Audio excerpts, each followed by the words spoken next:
In our first story, Behind Mansion Walls. Lucy seemed to find some kind of escape in using the internet. An online search for love I'll get you, you bastard! finds the dark side of desire. You will nothing without me. This house, this lifestyle, this luxury, this money. You got that bitch! And later, He was a truly gifted individual. He could talk to animals, they listened. celebrities called him the dog whisperer, but someone wanted him silenced. Showing up with a bulletproof vest, a 9mm handgun. Is that what you bring to a meeting? I'm Christopher Mason. Love and money. Sounds like the perfect combination for living the good life. But don't be fooled. Love and money can lead you to a deadly choice. To kiss or kill.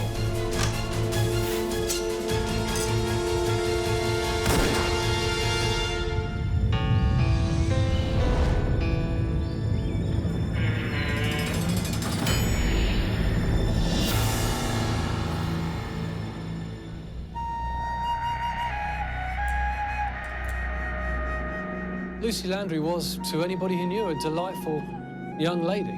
She was a very talented musician. All who knew her liked her. It's the year 2000. Lucy is a 28-year-old student at an English university. Her live-in boyfriend works the night shift to make ends meet. Bye, honey. But Lucy is bored and restless. She seemed to always have this outlet where she needed something else, or she wasn't happy with what she was doing. There must be more to life than this. Something more romantic, more glamorous. Although she came across as a bright, bubbly, intelligent girl, I think she was looking for something and she could never quite find it. Lucy seemed to find some kind of escape in using the internet. And late one night, Lucy hits the jackpot. An American man living in Louisiana is also looking for love online. This guy's a little older than Lucy. He's 53. She's 28. But he is loaded. A multimillionaire with money to burn. Harold Landry. They met on the internet through a dating site. Lucy Landry was in Coventry. Harold Landry was in America. And looking at them both, you would wonder what they had in common. There was a 27-year age difference. She came from quite a humble background. He was very, very rich. She was certainly swept off her feet when she met Harold Landry.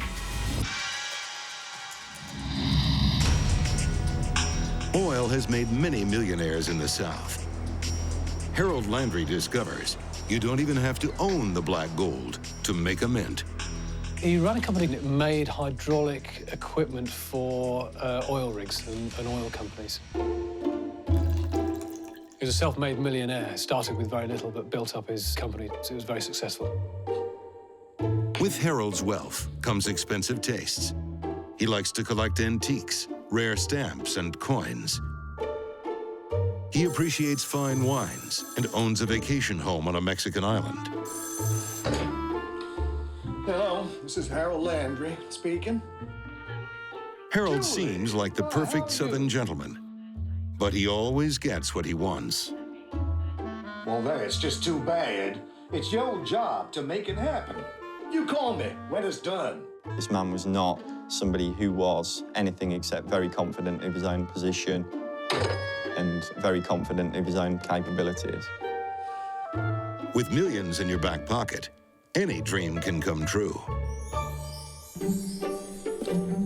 Harold moves to England and quickly makes Lucy Mrs. Landry. Why, thank you, sir. He buys his new bride an English manor home on an exclusive country estate.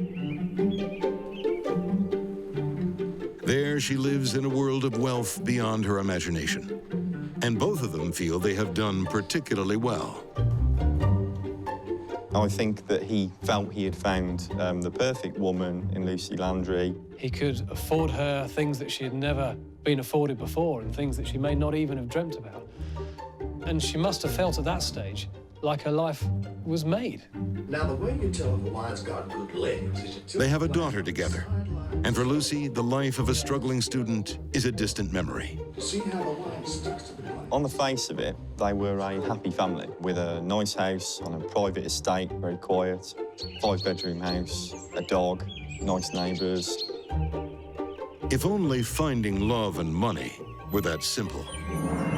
She didn't work. I think she got comfortable. There was that element of boredom creeping in.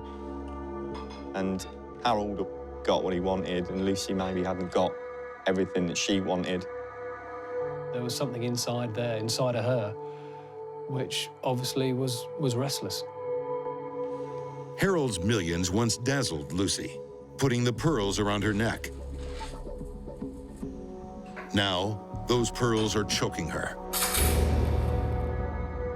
It's almost as though things shifted and she suddenly thought, maybe what am I doing with this guy? Both big drinkers. The Landry's nights at home start swaying from Beaujolais to bitterness. He would belittle her just by letting her know constantly that he gave her all this. You won't get. You were nothing without me. This house, this lifestyle, this luxury, this money. Just because I don't want someone that's old and fat and drunk all the time. All this is down to me. You drunken pig! Lucy's fairy tale mansion in the English countryside is fast becoming a prison. Bored and lonely, she turns to an old flame, a consuming passion she just cannot resist: the internet. She had a profile on a social network where she caught up with an old school friend, Gareth, and they got talking, and they probably got flirting. Online flirting becomes real-time loving. She identified, I think, with Gareth, something that she'd had in her past and something that was a little bit more exciting than probably Harold could give her. She liked the taste of that, and that's what forced her apart from her husband. And now, Harold Landry's dream crumbles. A young bride, an English manor house, a happy life in love. His millions can't buy it all, and he can't stand it. Harold Landry came across as a very warm and friendly character. But he had running through him a jealous, nasty streak. He would fly into a rage at any opportunity, particularly when he didn't get his own way. Online dating profiles are quick to tell you about loving fine wines and romantic walks on the beach. They are less forthcoming about past charges for murder. She found out online what her husband had done. And she found out these things about him that she couldn't believe and she couldn't quite compute.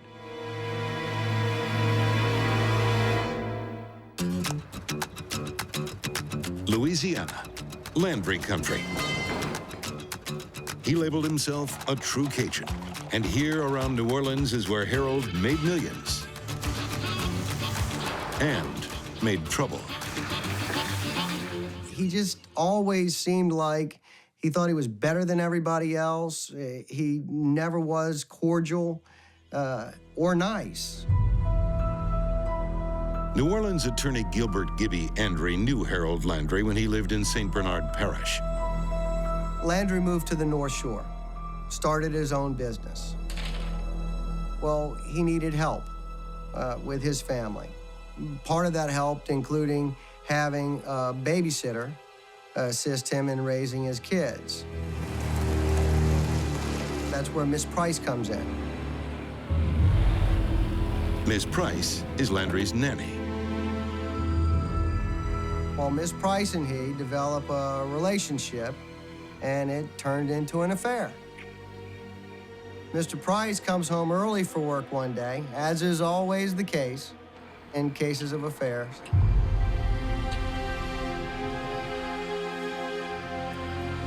As he's driving down towards his house, Price sees Landry. Landry pulls out a revolver. Price gets out of his vehicle to confront Landry. Get out of the car! Get out! Landry shoots Price in the neck.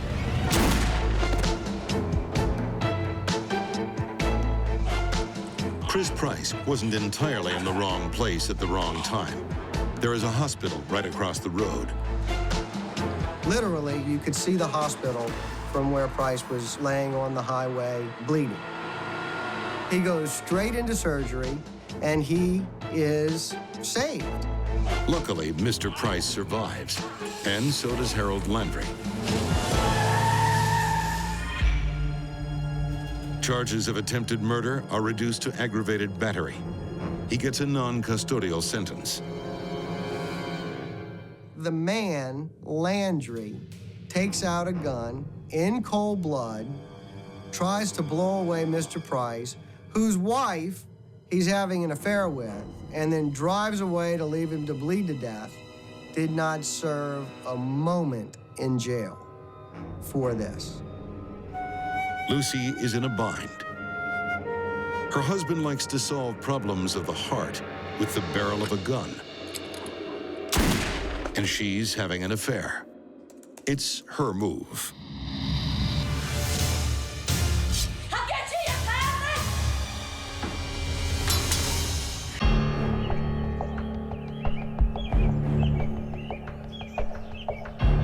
Behind her English mansion walls, Lucy Landry is making some terrible discoveries.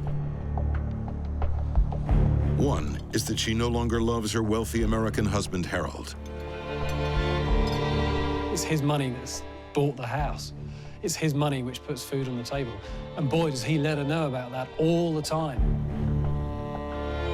And she may have just been lonely and looking for love. Lucy finds that love with an old school friend on the internet. And then her online searches uncover something frightening. Of course, we all have moments in our lives when our finer qualities don't get the chance to shine. It's just that Harold Landry's indiscretions involve his children's nanny, illicit sex, and the deadly blast of a .38 revolver. Enough to make any inquisitive wife reach for her lawyer.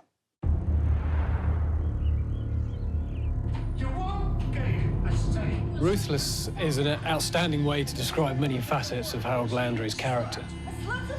He was ruthless in his business life, he was ruthless with the people he dealt with, and he was certainly ruthless in his personal life. And he was the kind of guy who didn't like people getting in his way. Lucy has already tasted Harold's anger. Oh, come on, hit me! Come on! Now she knows just how far he could go.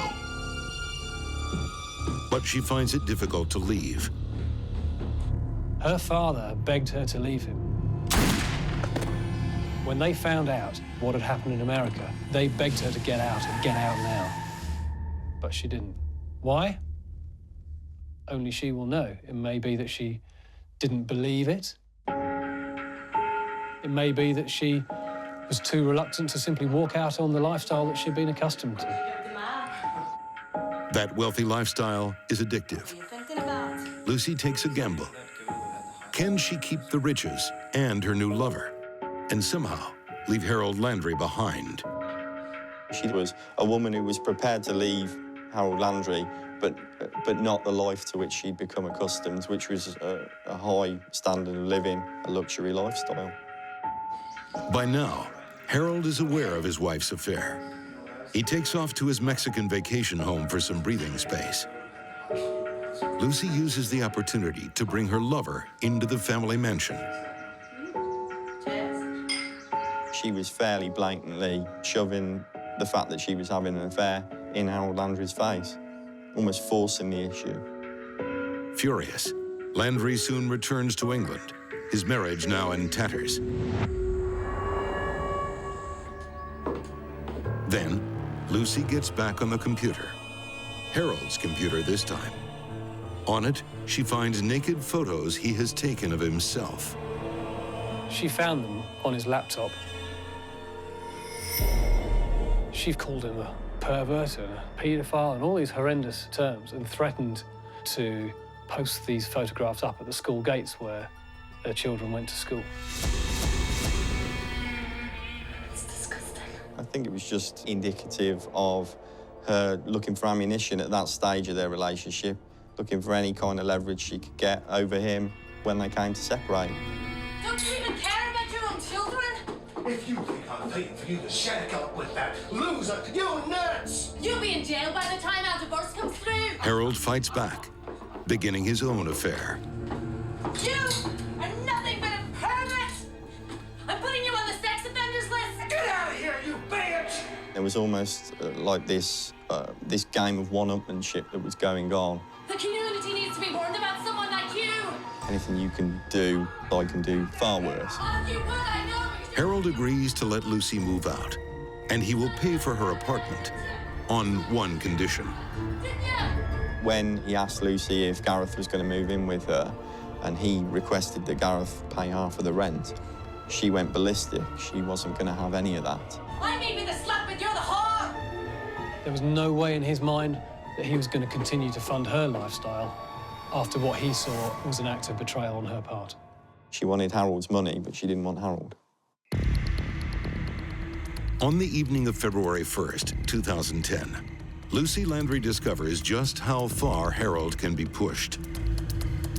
Whenever they were in the house, I think there was always going to be an argument. I put those photographs all over the school and all over the community. That's what you did. She'd reached her emotional limits to what she could stand from the dead end that she'd run her relationship down to. And H wasn't going to make it easy for her on a divorce. But you are not getting A fight begins that will nullify any need for divorce court. Harold Landry says he comes under attack. I had a row. There was a push and a shove. She came at him with a knife. I'll get you, you bastard, I tell ya! And he picked up a rolling pin, he says, in self-defense, and hit her straight over the top of the head. The evening ends with Lucy Landry dying on her front driveway, with that kitchen knife sticking out of her side. Harold is arrested that night and quickly admits the crime. Harold Landry was guilty of this crime, and he admitted as much. But he claimed that she had provoked him to such an extent that he lost control of himself, and he didn't know what he was doing. Harold claims the fight was all a blur, that he acted in self-defense. The English police find his story less than convincing. Let us not forget what happened immediately after. What did Harold Landry do? He did not fall to his knees. He did not scream. He did not call the police. He did nothing except walk away calmly. He went to his safe. He packed up a lot of his valuables and belongings, and he drove around to his lover's house. These were not the act of a man who had blanked out, who was not in control of his emotion.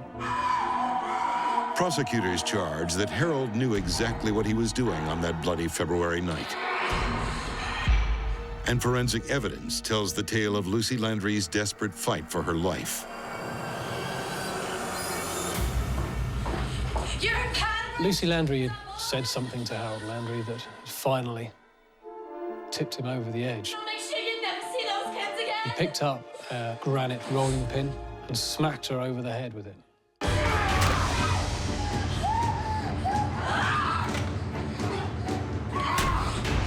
He picked up a kitchen knife. She staggered out and he followed her. Harold chases her through the house, lashing out with the carving knife again and again.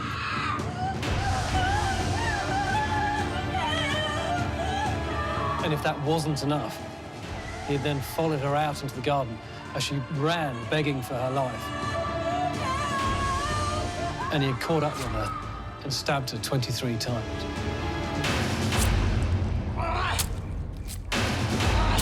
What the case hinged on was whether or not Harold Landry had intended to kill her or do her serious harm. He had claimed not. The reality was, when the jury decided, that he knew exactly what he was doing. You shut your mouth now, you bitch!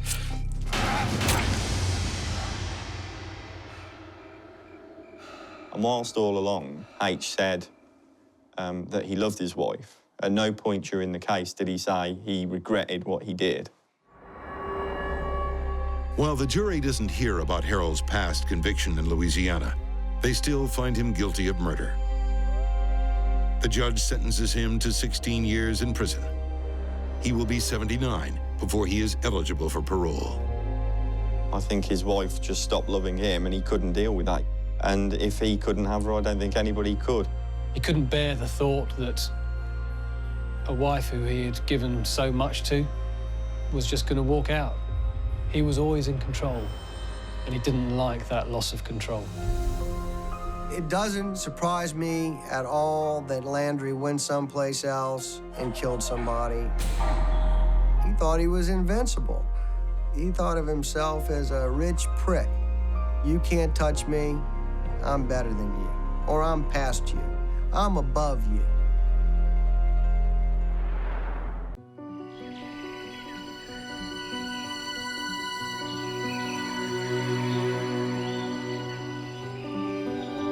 In the lonely corners of the Pacific Northwest, rugged mountains and deep rivers hold many dark secrets. It's Wednesday morning, October 28th, 2009. Near the town of Anacortes, about an hour north of Seattle, strange things are afoot. Dispatch 911, what's your emergency? And someone is watching. There's two vehicles facing back to back.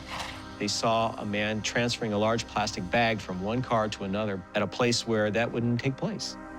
And it looks like somebody's got plastic or something, I don't know, between them. Did you see any people? I just saw one guy. There's another thing hidden in those misty mountains. Money. Amazon, Boeing, Starbucks, Microsoft. They're all based in the Seattle area. It's one of the top 10 places in America where the super rich live. Super rich means you're worth 30 million plus. And one thing about the wealthy, they will pay for the very best, even for their pets. Ichiro Suzuki from the Seattle Mariners, the head of Starbucks, Howard Schultz, and rock stars from Pearl Jam and Nirvana. What do they have in common? They all had problem pooches they brought to renowned dog trainer Mark Stover. Across the Northwest, he's known as the Dog Whisperer. He had a great client list, and people really liked him. He was definitely a master of the dogs. And he saved a lot of dogs from being destroyed. Mark Stover's sister Victoria has proudly watched him grow from a troubled teen to the dog trainer to the stars. According to what I have heard, he was making $1 million a year as a dog trainer. Behind mansion walls, even the dogs are rolling in it. In 2007, New York real estate tycoon Leona Helmsley passed away, leaving millions to her Maltese lapdog, Trouble. Miami heiress Gail Posner left an $8 million mansion to her Chihuahua Conchita. A dog that wore a $15,000 Cartier diamond necklace and a $12,000 summer wardrobe. The wealthy will pay thousands for the perfect pup, and much more to stop it doing its business on the marble staircase. That's when Seattle society would call Mark Stover.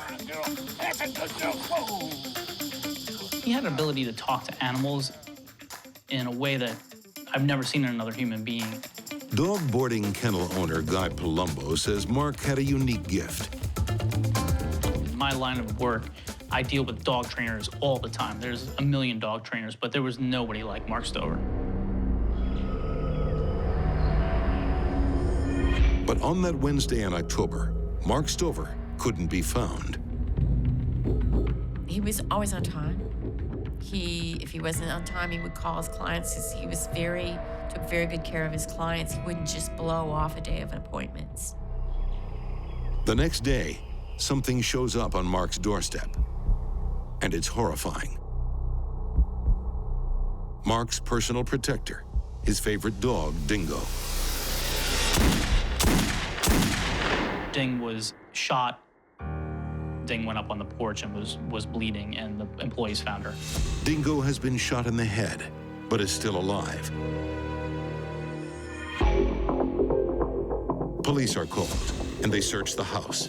They find blood spattered in the hallway, and in the bathroom, signs of a cleanup. And according to police, when they entered the house, they smelled bleach. Witnesses who went into the house also smelled bleach. It looks like a crime scene. And suddenly, a 911 call from the day before becomes a crucial clue. Their two vehicles are facing back to back. It looked like two station wagons, and it looks like somebody... The eyewitness saw a man acting suspiciously not far from Mark Stover's house. She took down 2 license numbers from the cars she saw. It turns out one car belongs to Mark Stover. The other car is owned by a man that police would now like to talk to, Michael Oakes. Michael Oakes was a security expert and also worked at a computer software security firm as well. He advised people on tactics. He wrote articles about guns and ammo magazines. In 2008, Oakes is hired by wealthy heiress Linda Opdyke. Michael Oakes came out to her house, looked at her security cameras, looked at her defenses, and gave her advice. Michael Oakes begins working with Linda Opdyke as a consultant. And squeeze slowly.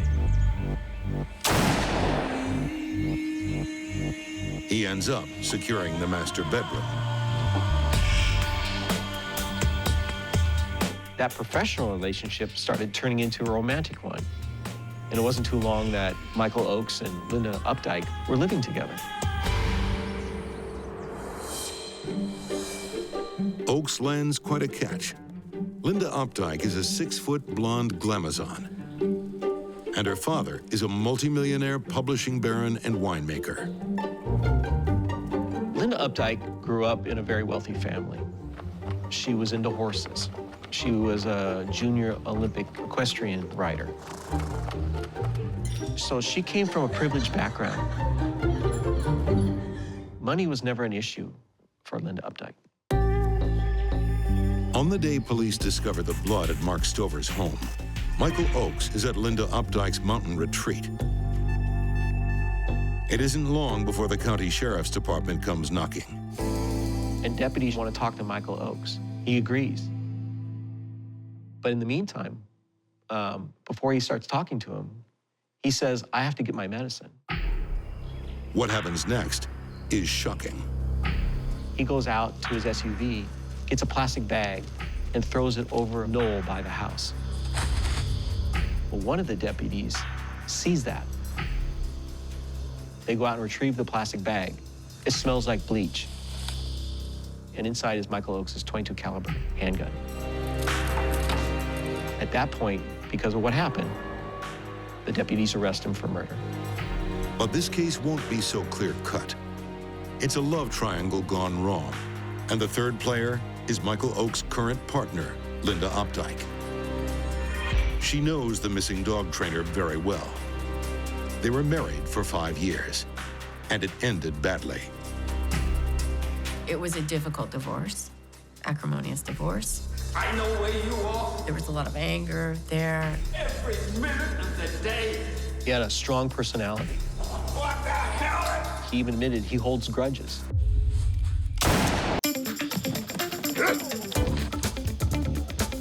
Mark Stover is famous around Seattle for his almost magical ability to talk to dogs.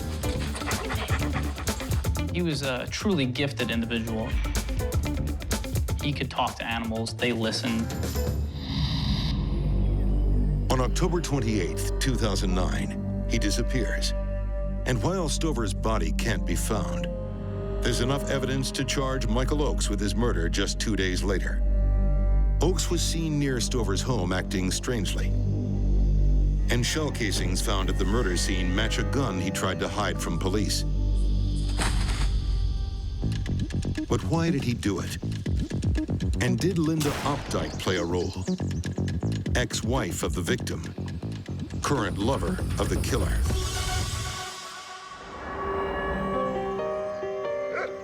Linda and Mark first meet in the early 90s. Linda Opdyke hired Mark Stover to train her dog.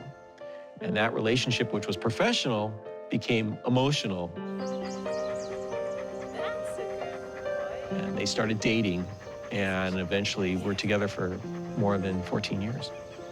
Together, they create Mark's dream, a dog training business.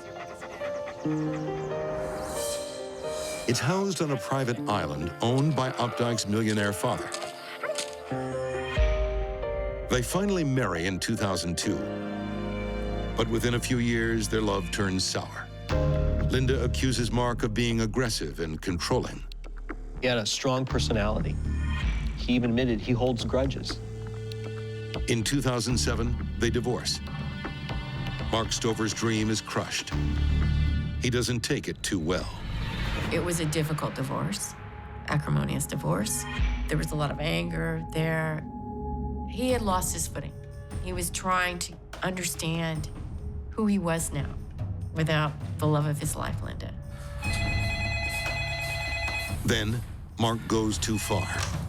He was a constant presence in her life, a harassing presence. I'm watching you, you bitch. Until one day, he was caught going through her garbage. Neighbors reported that. That was the evidence that the Okanagan County Sheriff needed to arrest him for stalking.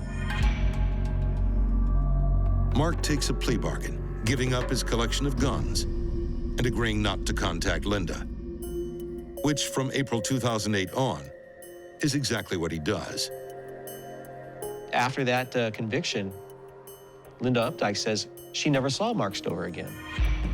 Mark Stover seems to get over his former wife, Linda, dating again and even becoming engaged. But has he really moved on? Linda's security consultant turned lover, Michael Oakes, claims Stover turned his attention on him. What Michael Oakes said was that Mark had been stalking him for months and showing up apparently at a couple of places.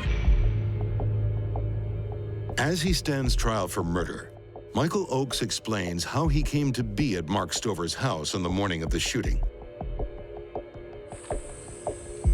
He says the dog whisperer became obsessed with getting his wedding photos back from Linda Opdyke. I want my wedding photos back, man. According to Michael Oakes, one day, Mark Stover showed up. Your daughter looks nice in yellow.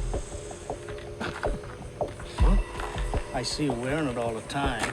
Threatening that he would do something against Michael Oakes' children if he didn't get these wedding photos back. Well, I want my wedding photos back.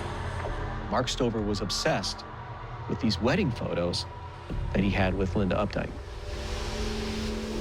According to Michael Oakes' testimony, my brother had called him over for a meeting. First thing in the morning. He claims that he went over to Mark Stover's house to make one final plea that he didn't have the wedding photos. And that was what the meeting was all about. For that breakfast chat, Michael Oakes arms himself with a pistol and wears a bulletproof vest.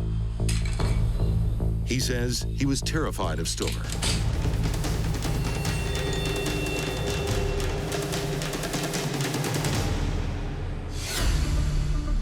Michael Oakes said he went into Mark's house. Mark invited him in. You just wait there, I'll put the dog out. He stated in his story that my brother comes around the corner and shoots him nearly point blank.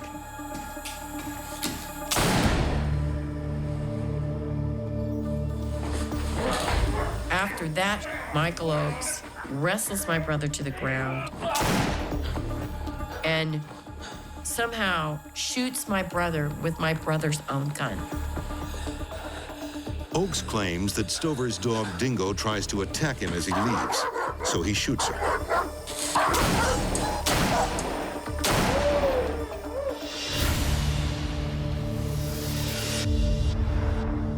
Michael Oakes admits to shooting Mark Stover in self-defense.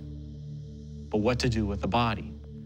He then takes the body out in a plastic bag, puts it in Mark Stover's own station wagon, drives a half-mile where his SUV is, puts the body in his own SUV,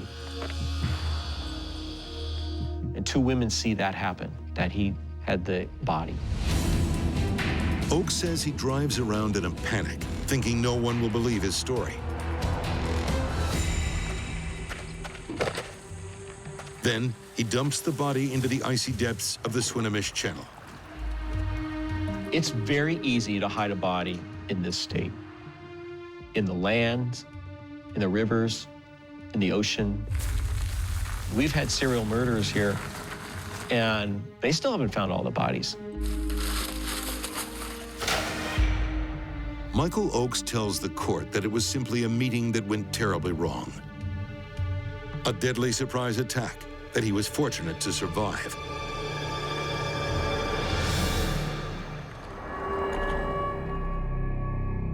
But how big a surprise was it? Investigators find a receipt in Oakes' car. He'd gone to the mall at 5:30 a.m. on the morning of the murder. There's security footage showing that he bought camouflage pants, he bought ankle weights, he bought rope, and a knapsack. Camouflage clothes, weights, 100 feet of rope. Strange supplies for a social call. Perfect supplies for murder. Michael Oakes went over with the intent to kill my brother and did so in cold blood. When rock stars and celebrities knocked on the door of the dog whisperer, they came for his unique ways with animals. But when Michael Oakes came to visit, he had something else on his mind. Showing up with a bulletproof vest, a 9mm handgun. Is that what you bring to a meeting? Police found Oakes' bulletproof vest in his car. It becomes one of the key points in his defense. Michael Oakes made the allegation in court that Mark Stover shot first. Michael Oakes was wearing a Kevlar vest, and right in the middle of the vest was a slug, right straight at the heart. But is that shot right to the heart all a bit too neat? Prosecutors have their own theory about how that vest was hit. The prosecution claimed that may not have happened because the slug was so perfect right in the middle of the Kevlar vest. They surmised that that was done after the murder by Michael Oakes' gun.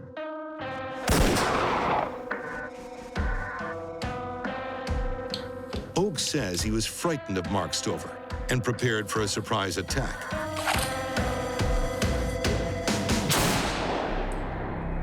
But in CCTV footage taken just before the fatal meeting, Oakes is seen buying some unusual provisions at 5:30 a.m.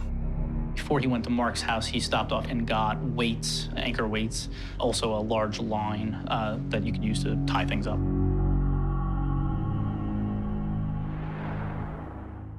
Oakes has a bizarre explanation for his pre-dawn shopping spree.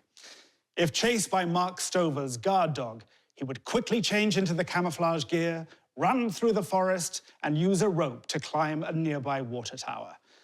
When asked how he expected to outrun a highly trained attack dog, he simply says, "I'm very fast." Authorities believe Michael Oakes stalked his victim prior to the murder. 4 days before the shooting, CCTV at Linda Opdyke's home captures a curious scene. Oakes carries rifle cases out of the house, and Linda gives him quite a farewell. Security footage caught the two of them in a passionate embrace, a long goodbye. So it seemed like he was aware of the gravity of where he was going and what he was doing. Linda Opdyke had originally hired Michael Oakes to protect her from her ex-husband. She was claiming that Mark Stover was continuing to harass her via phone calls, showing up at her house unannounced, stalking her, going through her garbage. You never call me again. She needed some protection. And now, Michael Oakes is charged with the murder of Linda's ex-husband. Was that what she wanted? Is this the goodbye to a man being sent on a mission?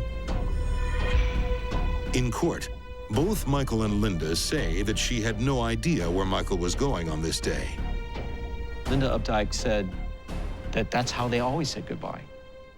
That was anything different. It wasn't this, I'm going off to war kind of a goodbye. I may never come back kind of goodbye. There is no evidence to connect Linda Opdyke to her ex-husband's murder. Michael Oakes also says he's innocent, even though he covers his tracks like a killer. Michael Oakes threw away or destroyed every piece of evidence that would have proven his story. We don't have the weapon. We don't have the body. We don't even have the clothes that Michael was wearing at the time of the murder, which would have had a hole in them had my brother shot them. Anything that would have proven Michael's case is somehow disappeared. And the wedding pictures that Mark Stover was supposed to be so angry about, they weren't missing at all. That was one of the first things I found, was a box of wedding pictures. So they were at the house. I don't understand this story about the wedding pictures. What's left behind is a compelling case for the prosecution. What the prosecution and the police said in the court case was that Michael Oakes came to the house. Mark Stover had an attack dog named Dingo. My brother let Ding out. Michael Oakes shot the dog. Michael Oakes confronted Mark Stover in the front driveway. What the hell? And then he went in after my brother. And I think Michael Oakes just shot him right there. I think Michael shot him in the back or the back of the head.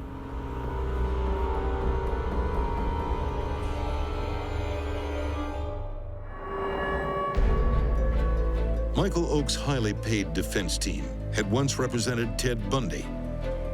Today, they can't stop an infectious feeling growing in the courtroom. The sequence of events, in terms of the camouflage, in terms of what he did when, didn't seem to make a lot of sense. In the end, the jury did not believe his story. The judge didn't believe his story. His story had a lot of holes in it. After 3.5 days of deliberation, the jury returns with its verdict: guilty. The judge, who publicly said he didn't buy his story, gave him the maximum in this state, which is 26.5 years. No charges are filed against Linda Opdyke.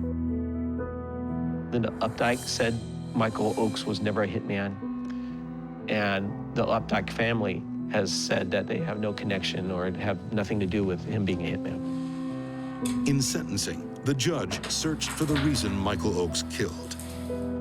He thought Oakes saw himself as a modern-day knight setting out to slay a dragon for his princess. Cute story, but it leaves many questions unanswered. One is, just where is Mark Stover's body? Divers searched the area where Michael Oakes says he dumped Mark's corpse. They found nothing, and even the judge in the case says he doesn't believe that he was dumped anywhere near there. Nobody knows right now where Mark Stover's body is. One thing I regret not doing is when I asked the judge, where is my brother's body? I regret that I didn't turn and look at Michael Oakes and ask him, where is my brother? For Mark's sister Victoria, not having a body to bury just adds to the terrible pain of losing her brother. I think when we lose someone, one of the things that causes us the most pain is we are afraid that that person is going to be forgotten. I think we really strive to make sure that that person is remembered. To not have a marker on this earth to indicate that he ever was here is really difficult. I understand the difficulty that the families of the prisoners of war go through who have never found their loved ones. It just not having a marker puts more pain into the idea of they'll not be remembered. They won't have a place here. And I think that's the most painful part for everybody. And the biggest question that nags at those involved with this case is still why? If Michael Oakes wasn't acting in self-defense, why did he kill Mark Stover?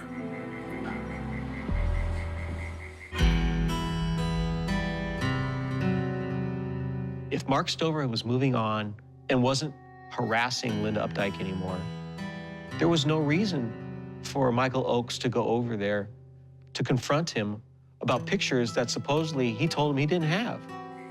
I don't think there's closure in this case because people don't understand why he did this, the real reason why he did this. I believe that Michael Oakes will tell his story. My understanding is that he was raised in faith. He took a man's life. That sort of a sin is going to weigh heavy on him. And I do believe that he will come forward. After all, what did he get out of the deal? They say you can't buy love, but you can pay a heavy price for chasing it. Harold Landry tried to buy a second chance at happiness, but he could never trade in his darker self. And Michael Oakes masqueraded as the knight in shining armor. It cost an innocent man's life. In the end, their lives came down to a devilish decision. The choice was theirs, to kiss or kill. Till next we meet behind mansion walls, I'm Christopher Mason.